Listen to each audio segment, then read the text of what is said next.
जैसा कि आप तस्वीरों में देख रहे हैं, कृति भूमि न्यूज़ की टीम आपको धरातल पर वो चीज़ें दिखाती है जहां पर अभी तक सरकार की तरफ से कोई विकास नहीं पहुंच पाया और कुछ प्रत्याशियों ने, सरपंचों ने, ब्लॉक समिति मेंबर ने, जिला परिषद ने अच्छा विकास कराया है। क्या मुहिम अच्छी लगी? उन्होंने अपने गांव को सुधार करने के लिए, अपने वार्ड को चमकाने के लिए हमेशा तैयार रहते हैं वो, और उन्होंने अच्छा विकास कराया है, वो भी हम बातचीत करेंगे। आज हमारे साथ ब्लॉक समिति मेंबर वार्ड नंबर 1 से रविकांत शर्मा जुड़ चुके हैं। उनसे जानकारी लेंगे कि उन्होंने अपने वार्ड में कितना विकास किया और किन किन समस्याओं का सामना करना पड़ रहा है। अगर उनको थोड़ा ज़्यादा फंड मिल जाए तो वो गांव में, अपने वार्ड में ज़्यादा बढ़िया विकास कर सकते हैं। जी, क्या हाल चाल है, कैसे हो? बहुत बढ़िया। सबसे पहले तो मैं कृति भूमि के दर्शकों को नमस्कार करना चाहता हूं, और आप लोगों ने जगह जगह जाके, धरातल पर जाके जो ये मुहिम छेड़ रखी है, सरपंचों, बीडीसी मेंबरों और पंचायत के मेंबरों से मिलने की, ये एक अच्छा, बहुत अच्छा कदम है जो हमारी समस्याओं को ऊपर तक लेके जाने की एक अच्छी मुहिम है। तो इसके लिए मैं आपका भी शुक्रिया अदा करना चाहता हूँ। श्रीमान जी, जब से आप ब्लॉक समिति मेंबर बने हैं, बीडीसी मेंबर बने हैं, अपने वार्ड में आपने क्या क्या विकास किया सरकार के माध्यम से, और अपने सहयोग से कितना लोगों को आश्वासन दिया कि जो जो आपसे उम्मीदें थी लोगों ने? नहीं, हमने केवल आश्वासन देने का काम नहीं कराया जी। हमने, जब हम नए चुन के मेंबर आए थे, उस समय हमारी कुछ मूलभूत जरूरतें होती हैं किसी भी इलाके की। बिल्कुल। हमारे वार्ड में 4 गांव आते हैं जी। मेरे वार्ड के अंदर शाहपुर, गोरखनाथ, नवानगर और खोखरा। सबसे पहले जब हम आए यहाँ पे, तो हमारी सड़क, जो गोरखनाथ से आप शाहपुर तक आए हो, बिल्कुल, ये इस सड़क की हालत इतनी खस्ता थी, कम से कम 4 साल हो गए थे इस रोड को बिल्कुल खस्ता हालत में, जिसकी कोई सुध भी नहीं ले रहा था। जैसे और गांव की है इस समय उनकी है जी, हमारी हमने बनवाई है। हम उसका कारण बताता हूँ जी जी जी। कैसे हमने उसके लिए संघर्ष किया जी। हमने अपने सारे सरपंचों को इकट्ठे करके, पूरे गांव वालों को इकट्ठे करके, हमने दफ्तरों में जाके, कोई जेई नहीं छोड़ा, कोई एक्शन नहीं छोड़ा, कोई एससी नहीं छोड़ा, चीफ, इस रोड के लिए हमने चीफ तक गए। तो हमारे विधायक जी ने भी ये बात, हमारे गांव शाहपुर की बात, हमारे इसी मुद्दे के कारण विधायक जी उस टाइम प्रदीप चौधरी जी थे, उन्होंने अपने विधानसभा में उठाई, और हमें उस समय 2 करोड़ रुपए सिर्फ इस सड़क के लिए, उस समय 3 सड़कें बनी थी, शाहपुर, करणपुर और एक रायतन की सड़क थी जी जी। उसमें हमारी सड़क बनने का काम हुआ जी। हमने उसके लिए बहुत, सभी ने मिलके, हमारे सरपंचों ने भी, सभी ने मिलकर संघर्ष किया। पहली बात सड़क। दूसरी बात थी जी हमारे इलाके की बिजली। हमें बिजली की इतनी बड़ी समस्या थी भी, आप मान नहीं सकते। हमारी लाइन 50 किलोमीटर लंबी लाइन है, जो कालका से यहाँ तक एक ही सिंगल लाइन थी। अगर कहीं मान लो पबड़ोवा के बाद कहीं पे भी इशू आ जाता था जंगल में, तो हमारी लाइट बंद हो जाती थी।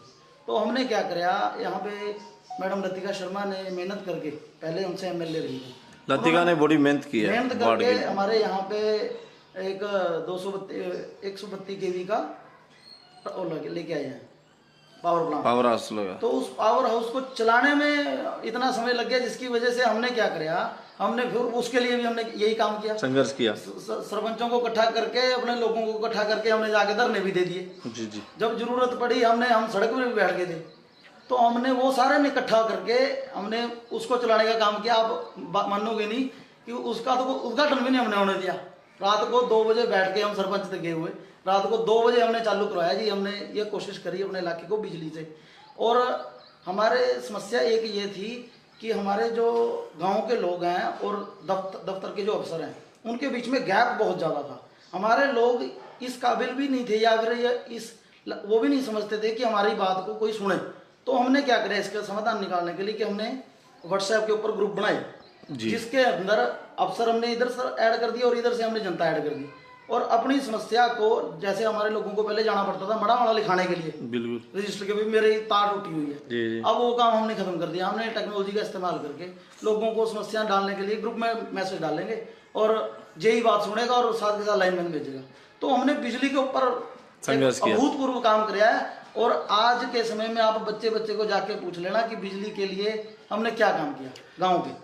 तीसरा, नशे के ऊपर भी आपने बड़ी मेहनत की है। बताता हूँ जी, परसों रात की बात बताता हूँ। हमारे यहाँ तूफान अगर आ जाता था ना जी रात को, तो 2-2 दिन लाइट नहीं आती थी। और परसों रात को जेई साहब, जो भी बहुत बढ़िया काम कर रहे हैं, बिजली का जेई है, वो रात को 2 बजे जाग रहा था जी, लाइनमैन जो घर सोए हुए थे वो आके लाइन में काम कर रहे थे, सुबह 6 बजे लाइट आ गई हमारे। हमें तो ये भी बहुत बड़ी बात लग रही है आज के समय में। प्रशासन लेकिन आपका हम साथ दे रहा है। सुधारेंगे जी।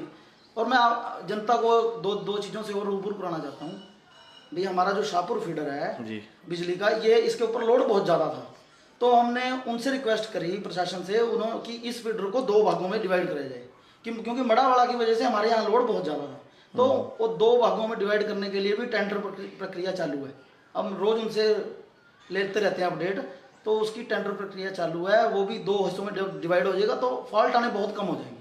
और जो हमारी लाइन खेतों में से जंगल से होकर जा रही है, उसको सड़क पे करने के लिए हमने उनसे निवेदन कराया, ताकि वो फिर हमारे जो फॉल्ट ढूंढने हैं वो बड़े आसान हो जाते हैं। तो बिजली पे रही ये बात। अब आगे नशे पे हमारे इलाके का कतई बुरा हाल है। तो नशे को करने के लिए हमने क्या करा, सबसे पहले फिर इकट्ठे हो गए। साधन एक ही है, गाँव के लोगों को एकता में बहुत बल है, बहुत बल है जी। इसके अलावा काम ही नहीं कर सकते कोई। गांव के लोगों को इकट्ठे करके हम कार्तिक शर्मा जी के पास, हम नहीं पार्टीबाजी के चक्कर में नहीं पड़ते। अगर कहीं कांग्रेस से काम हो तो कांग्रेस के पास चले जाओ, नहीं तो बीजेपी पे। हम गए कार्तिक जी को। कार्तिक जी इस बात पे बहुत संजीदा है। उन्होंने क्या करा, हमारी बात को मौके पर ही एसपी मैडम को कॉल किया, डीसीपी मैडम को कॉल किया, और हमें वहां जाके मिलने के लिए टाइम नहीं मिला। तो जैसे ही वहां पे भीड़ नहीं गई, वहां पे सिर्फ हमारा लेटर और हम खुद, एक हमारे चेयरमैन साहब हैं पंचायत समिति के वर्मा जी, रामपुर से करणपुर से। तो हम दोनों ने जाके वहाँ डीसीपी मैडम से मिले, और मैडम ने अगले दिन का हमें टाइम दिया, हमारी समस्याएं सुनी। और आज पुलिस कम से कम रात के 4 या 5 चक्कर, यहाँ पुलिस की गाड़ी रोज आ रही है। और हमने जो छोटे मोटे भी, अगर पहले क्या होता था भी, अगर छोटा कोई, हमने एक ना कैप्सूल खाने वाला बंदा जो कैप्सूल बेचता था, उसके पास एक पत्ता पकड़वाया, तो उसके ऊपर भी कार्रवाई हुई है। उसके बाद वो कहाँ से लेके आता है उसके ऊपर कार्रवाई हुई। तो अब चौकी भी हमारा पूरी मदद कर रही है नशे के मामले में भी। तो हम कोशिश कर रहे हैं अभी जो मूलभूत जरूरतें हैं उसको पूरा कराया जाए। लोग बात करते हैं पानी की निकासी को लेकर, और पानी के पीने की समस्या क्या है गाँव? मैं बताता हूँ जी। अब हमारे गाँव के अंदर 30 साल से पानी की निकासी नहीं थी। हमारे लोग यहाँ डेंगू से न जाने कितनी मौतें हुई। तो हमने वो 30 साल का पानी गांव को इकट्ठा कर, उसमें संघर्ष बड़ा था गांव के अंदर ही। हमने उन लोगों को इकट्ठा किया, उनको साथ में लेके आए जो संघर्ष का कारण बनते थे। तो हमने वो 30 साल का पानी जी 4-5 जगह से फंड इकट्ठा करके, क्योंकि ना तो पंचायत समिति का फंड पूरा होता, 45 लाख का उसका एस्टिमेट था। पंचायत समिति, जिला परिषद, एमएलए फंड, उस टाइम भी प्रदीप चौधरी थे, 16 लाख रुपये उनसे भी आया। और फिर मेरा अपना फंड, फिर पंचायत का फंड, हमने सारों को एक जगह इकट्ठा करके अलग अलग टेंडर लगा के फिर वो नाले का बनाने का काम कर दिया जी। अब ये उसके बाद हमने गली भी बना दी मार्केट बोर्ड के थ्रू। पीने के पानी की क्या व्यवस्था है? पीने का पानी में कोई दिक्कत परेशानी होती है? अब कोई दिक्कत नहीं है जी। वो भी हमने क्या करा, आपको बता देता हूँ भाई। जैसे ही हमें पता लग गया भी हमारी सड़क की खुदाई हो रही है नाला बनने के लिए, तो हमने उसी समय पर पीने वाले पानी डिपार्टमेंट से भी बात कर ली भी अब खुदाई हुई भी है। तो हमारी जो पाइपलाइन है वो कम से कम यहाँ 30 साल पुरानी पड़ी हुई थी पीने की, बिल्कुल, जिसमें लीकेज थी। जब हमने खुदाई करी ना तो उसमें लीकेज हमें दिखाई दी, तो हमने मौके पर उनको दिखाई। उन्होंने मतलब आप मानो कि 1 हफ्ता भी नहीं लिया वो लाइन चेंज करने के लिए। हमारा नाला पड़ने के समय में हमारी पीने की लाइन पड़ गई, जहाँ हमारे सिर्फ एक ही वार्ड में पानी की समस्या थी, बाकी तो आ रहा था बढ़िया। अब इनकी भी समस्या खत्म हो गई। तो हमारा पीने का पानी गांव शाहपुर में भी ठीक है। गोरखनाथ के लिए हमने नई लाइन, सित्तो माजरा में दिक्कत थी, वो नई लाइन टेंडर पास होके 2-4 दिन में काम वो भी लगने वाला है। अरे एक और बता दें जी। गोरखनाथ के हमारा सित्तो माजरा जो राणावास है ना जी, गोसाईवास, उसमें पानी की समस्या अभी भी है, क्योंकि मड़ावाड़ा से पानी आ रहा है। तो उसके लिए सरपंच साहब ने भी मेहनत करी है, और हमने मिलके एक ट्यूबवेल नया लगाने के लिए प्रस्ताव दिया हुआ। जमीन वगैरह वो देख के हैं, अब देखते हैं कितनी जल्दी समस्या का समाधान हो जाएगा। बाकी हमारे गांव में ठीक है, टपरियां तक, हमारा सिसमा रोड पे टपरियां तक पानी की लाइन बिछाई हो मैडम लतिका शर्मा के समय। बात करते हैं शिक्षा को लेकर भी, आपने स्कूलों में कोई काम किया? समस्या शिक्षा की तो अभी भी है समस्या। शिक्षा के लिए हम पिछले जो हमारे शिक्षा मंत्री रहे कंवरपाल जी, उनके पास भी जाके आए, लेकिन वो उस समय पे टेंडर तो हो गया था, 45 लाख का एस्टिमेट बन के चला गया, लेकिन उसके बाद कुछ टेक्निकल इश्यूज आए, वो खत्म हो गया। स्कूलों में टीचर पूरे नहीं हैं? हाँ है नहीं जी, अभी टीचर भी, उनके लिए भी मतलब आपने संघर्ष किया कुछ? और क्या रहा, आश्वासन क्या दिया गया? अभी शिक्षा मंत्री जी कह रहे हैं, अभी थोड़ा ज्यादा संजीदा है इस बार, देखते हैं शायद शिक्षा की व्यवस्था सुधरे, लेकिन अभी फिलहाल शिक्षा बहुत खराब है। आंगनबाड़ियाँ कितनी हैं आपके वार्ड में? और आंगनबाड़ियों में भी कोई काम किया आपके माध्यम से? आंगनबाड़ी की तो हालत ऐसी थी जी भाई, उसमें तो पिपल निकले हुए थे इतनी पुरानी। अच्छा। उसमें लोग बच्चे बैठ रहे थे, तो हमने मेहनत करके पीडब्ल्यूडी विभाग से उसको तुड़वा दिया। अब नई बनाने के लिए प्रस्ताव पंचायत के थ्रू डाल दिया गया है जी। जितना जल्दी हो सकेगा वो करेंगे।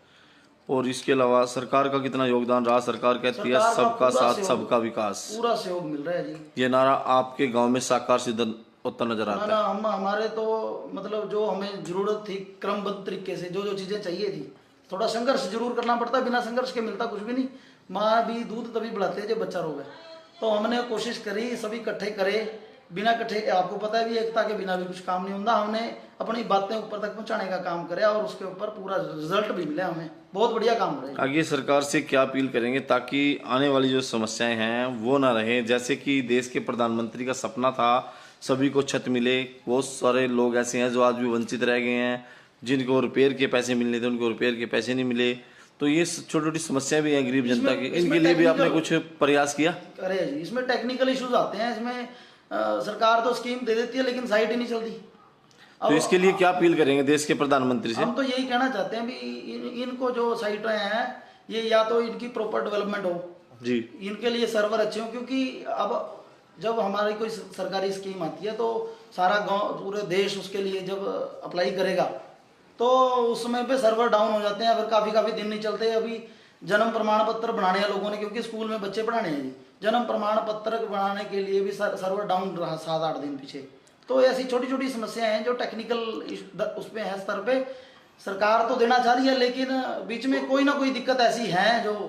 आयुष्मान कार्ड को लेकर क्या कहना चाहेंगे? आयुष्मान कार्ड की जो पॉलिसी है कागजों में पूरी तरह सही है पर लेकिन धरातल पर इसका बेनिफिट लोगों को नहीं मिल पाता। इसमें दिक्कतें स्कूलों उनके हॉस्पिटलों की तरफ से आ जाती हैं।